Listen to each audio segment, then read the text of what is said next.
በሀገራችን በህመማችን ወቅት ለባህላዊ መድኃኒትነት እንዲሁም ከቡናና ወተት ጋር የምንጨምረው ጤና አዳም አስገራሚ የሆነ ተክል ነው። በዚህ ቪዲዮ ስለ ጤና አዳም የማታውቋቸውን እንዲሁም አስደናቂ ጠቀሜታዎችን በዝርዝር እናያለን። ይህ ቪዲዮ የጤና አዳምን ጥቅምን ብቻ ሳይሆን ጉዳቶቹን በዝርዝር እንቃኝበታለን። ጤና አዳም በሳይንሳዊ ስሙ ሩታ ካሌፕሴንስ በመባል ይታወቃል። ጤና አዳም በኢትዮጵያ በሜዲትራኒያን እና በመካከለኛው ምስራቅ አካባቢዎች በስፋት ይበቅላል። ሩታ የሚለው የጥንት ቃል ሲሆን እጅግ መራራ ወይም ደስ የማያሰኝ ማለት ነው።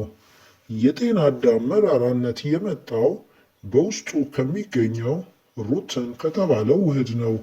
በሳይንሳዊ አጠራሩ ላይ ካሌፕሴንስ የተባለ መጣሪያ የተሰጠው ከጥንቷ የሶሪያ መንደር ካሌብ ነው። በሀገራችን ጤና አዳም ለሆድ ህመም፣ ለተቅማጥ ጤና የተሰኘ የዩቲዩብ ቻናል ሲሆን ዓለም ላይ የሚገኙ አስገራሚ አስደናቂ ነገሮችን በሚገርም ትንተና አቀርብላችኋለሁና ላይክ፣ ሼር፣ ሰብስክራይብ ማድረግ እንዳይረሳ። ለጆሮ ህመም፣ ለልብ ህመም፣ ለኪንታሮት፣ ለኢንፍሉዌንዛ እና ለአንጀት መታወክ እንዲሁም ተያያዥ ለሆኑ ህመሞች እንደ ባህላዊ መድኃኒትነት ያገለግላል። የደረቀ የጤና አዳም ፍሬ ተፈጭቶና ተፈልቶ ለተቅማጥ ሲውል፣ ቅጠሉ ተጨፍጭፎ ደግሞ በውሃ ተደርጎ ለሆድ ህመም ይውላል። ቅጠሉ ደግሞ እንደ ኪንታሮት ላሉ በሽታ መፍትሄ ነው። በሰሜን አሜሪካ ደግሞ ተክሉ ተዘብዝፎ ለጉንፋን፣ ለጆሮ ህመም፣ ለአንጀት መታወክ ይውላል። የጤና አዳም ሽታ ጠንካራ በመሆኑ ሰዎች ጊንጦችን ከአካባቢያቸው ለማራቅ ይጠቀሙበታል። በአልጄሪያ ተክሉ ከተዘበዘፈ በኋላ የሚገኘውን ፈሳሽ በጠብታ መልክ በአፍንጫቸው ይወስዱታል። ይህም የጤና ባለሙያዎች እስከ ሞት ድረስ የሚያደርስ ከባድ ጉዳት እንደሚያስከትል ይናገራሉ። ጤና አዳም ቀንድ አውጣን ከአካባቢያችን ለማራቅም ይጠቅማል። እንዲሁም ቁንጫን ከአካባቢው ለማራቅ ወሳኝ መፍትሄ መሆኑ ይገለጻል። ጤና አዳም በውስጡ በሚገኙ ኬሚካሎች የእግር ሽታን፣ ፈንገስን በማስወገድ ማከም ይችላል። ሌላው የጤና አዳም ጥቅም ንጹህና ያልተሸበሸበ ቆዳ እንዲኖረን ያደርጋል። ጤና አዳም ጸረ ፈንገስ ባህሪ ስላለው ቆንጆና ጥርት ያለ ቆዳ እንዲኖረን ይረዳል።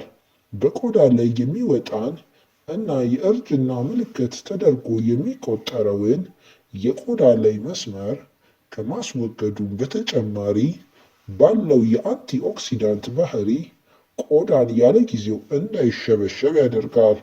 ጤና አዳም በፀጉራችን ውስጥ የሚገኙትን ተባዮች ለማጥፋት አይነተኛ መፍትሄ ነው። ጤና አዳም በአንዳንድ ቦታዎች ለምግብነት፣ በሌላ ቦታ ደግሞ ለቅባትነት ያገለግላል። የጤና አዳም ቅባት በፀጉር ላይ የሚገኙ ጥገኛ ተባዮችን ለማስወገድ ይረዳል። ከዚህ በተጨማሪ የተጎዳን ፀጉር ለመጠገንና ለስላሳና ጤናማ ፀጉር እንዲኖረን ያግዛል። ጤና አዳም በሽታ አምጪ ነፍሳትን እንደ ትንኝ፣ በረሮና ዝንቦችን ከአካባቢያችን በማስወገድ ከበሽታ ይታደገናል።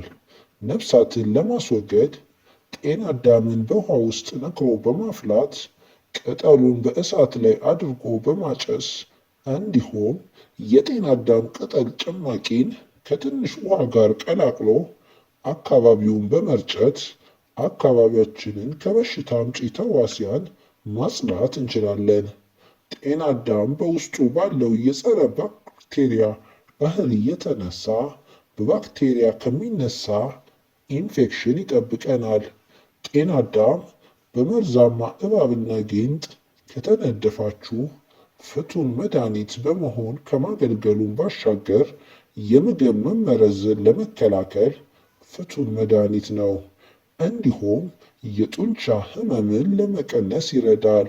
ጤና አዳም በጡንቻ ላይ የሚያጋጥምን ህመም፣ ውጥረትና ሴቶች በወር አበባ ወቅት የሚገጥማቸውን ህመም የማርገብ ችሎታ እንዳለው ይነገራል። ነገር ግን ይህን ለማድረግ የእጽዋትና የጤና ባለሙያዎችን ማማከር ተገቢ ነው። ጤና አዳም ከሻይ ጋር መጠቀም ለሽንት ቧንቧ፣ ለአንጀት፣ በአጠቃላይ ለሌሎችም ኢንፌክሽኖች ጠቃሚ እንደሆነ ስለ ጤና አዳም የተሰሩ ምርምሮች ያመላክታሉ። ነገር ግን ጤና አዳም የራሱ የሆነ ጉዳቶችም አሉት። ለምሳሌ ከጤና አዳም የሚወጣን ዘይት በቆዳ ላይ መቀባት ቆዳችን ውሃ እንዲቋጥር፣ እንዲቀላ ከማድረጉም ባሻገር በከፍተኛ መጠን ከተጠቀምነው ደግሞ የሰውነት መመረዝን ያስከትላል። ጤና